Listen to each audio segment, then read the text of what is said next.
the International Business Growth Radio Network. My name is William Eastman. I'm host for today's show, and I'm happy to be here. Today is Monday, my favorite day of the week because it is pregnant with possibilities. As opposed to Friday, I'm kind of weird because Friday you get that, you look at the list and you go, man, there's so many things we didn't do. But today I start fresh, and today I can get a lot done. We'll see how that goes. See if we can break out of the loop. The IBGR network is pretty well known around here.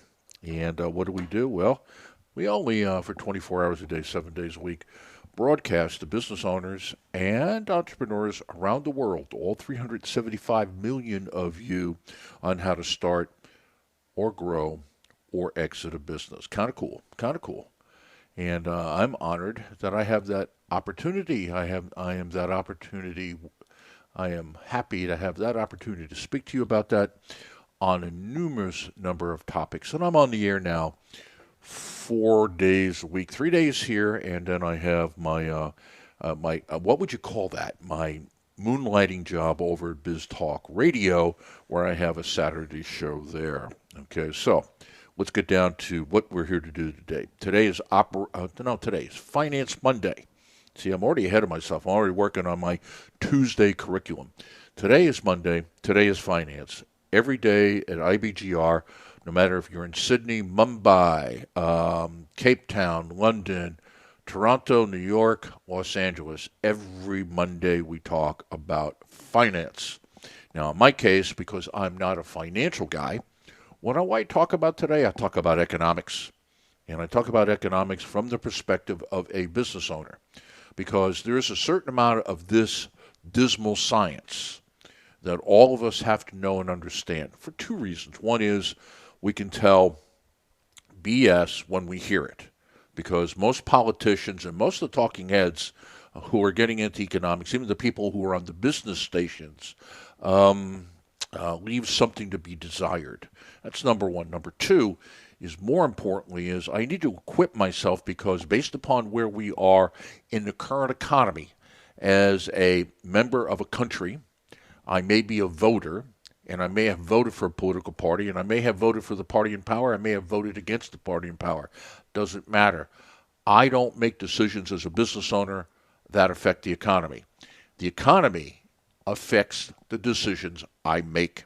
And what we're doing in this series, all 13 weeks of it, is talking about different stages in the business cycle. And if you're there, one, how do you spot it? How do you know you're here? Which is not so hard. Number two is, what should I be doing right now? Which is a little bit more complicated. Most people have been around a while. They've been through a couple business cycles, kind of get this. And then number three, what do we do next? Which I think would separate you out and put you into 5% of all business owners. All right, so go to the website, ibgr.network. That is ibgr.network. That's our call sign, our name, our URL, our broadcast frequency. When you get there, go to the navigation bar on the right hand. All the way to the right, you'll see resources. Mouse over the resources and click show notes. Alrighty. When you got that, what you want is that'll take you to the show notes page. And what you're looking for, and I'm using kind of my own lingo here, and it's New World Business Economy Show 5. And that says Neo World Biz Econ. All right, so I had to shorten it up because sometimes these titles are not searchable. That's probably not searchable itself. Now, if that's not in front of you, right next to the list, what you'll see is New Choice of Business Search. And just simply put Neo World Biz Economy Show 5. Put it in, up it'll pop. Okay, so let's scroll down. All right, so here. This show and the next one we're going to do in our next show 6, is going to cover where we are in the current economic cycle. My personal belief is we're here, and I'm going to explain why I think that's true. And so we're going to go from, if you can envision the wave, we are on the top of the wave. I'm going to talk a little bit before the crest, and we're going to talk a little bit at the crest. And we're going to do that this week, and we're going to do a little bit of it next week before we deal with, okay, what happens when we get on the other side of this. Okay, now I'm being totally unpolitical here, which is new for me, and I'm going to just focus on warning signs. It's kind of like if you don't know anything about summer, winter, and you're living, let's say, in the middle latitudes. You live in between the 30s and the 40s, north or south latitude. What will happen is at some point in the year, you'll start seeing the birds heading in a direction that's called south in the northern hemisphere and north in the southern hemisphere. And what are they doing? They're saying, hey, the days are getting shorter up there, the nights are getting colder, and it's time for us to get out of here before we get frozen. Well, that's the same thing that's going on here with the economy.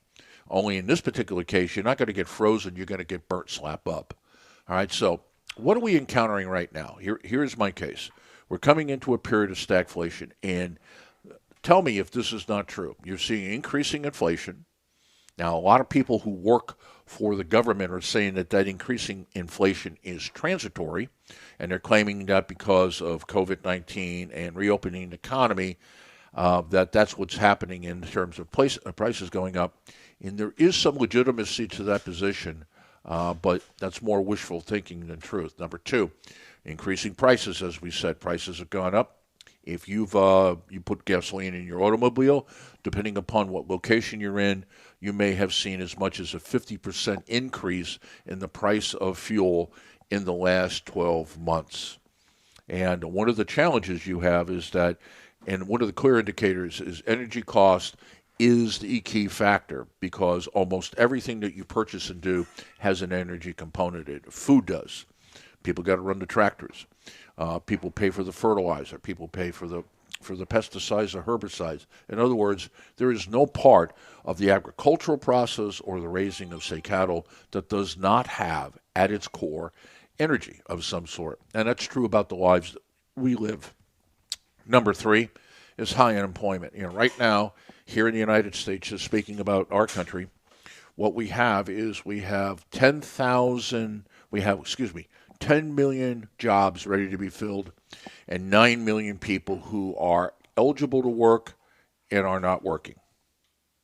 All right? All of that's going on. That's a classic definition of stagflation. Now, the prevailing talking heads that comprise government economists want you to believe that the artificial global recession, which they created last year, is a substitute for what naturally was going to happen. Now, I can't tell you exactly what the date is, but these business cycles typically run someplace between 6 and 12 years. They can run as many as 14 years, be as quick as 4, but these are business cycles based upon a number of factors. And the government intervention into the economy is a factor there.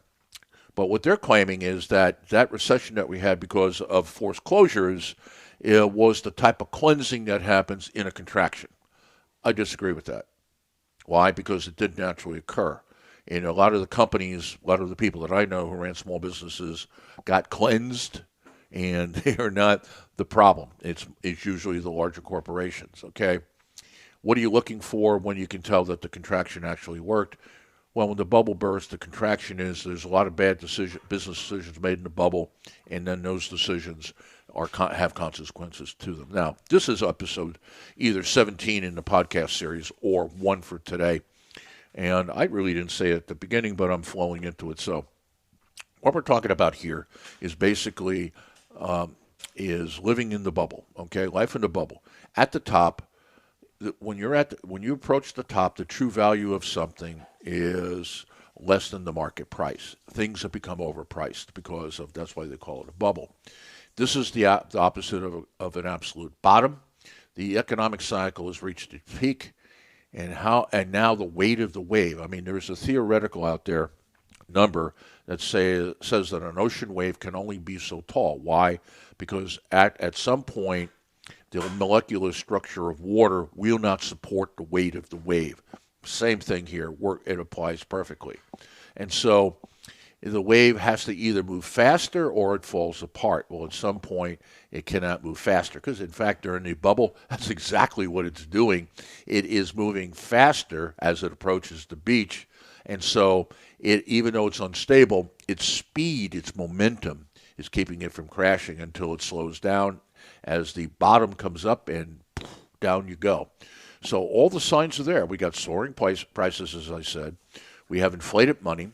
We have incredibly easy credit. We have expanding inventories and many new competitors in the market. Now, the new competitors, probably not so much. That would be the one in normal conditions I would look for. But in the others, they're there. And the issue here with inventories versus demand is that there's usually a time lag between when the customer wants it and when it's available for sale. So when we go into the beginning of an expansion, the customer is beginning to want it and it's not there, which drives the price up. Why? Because only a crazy person would be making something nobody would buy.